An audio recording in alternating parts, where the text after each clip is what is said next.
Union Minister Smriti Irani's slipper strap snapped as she alighted from a flight to address a session at the Isha Foundation in Coimbatore. Irani was looking for a cobbler and found one near Perur, around 16 kilometers from the airport.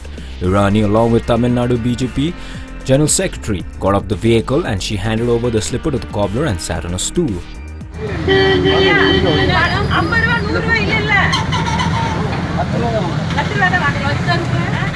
The cobbler asked for ₹10 for the stitching job. Irani instead placed a ₹100 currency note near his cash box.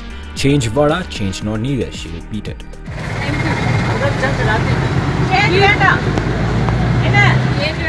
This incident has gone viral on social media, with Gujarati appreciating Irani's gesture.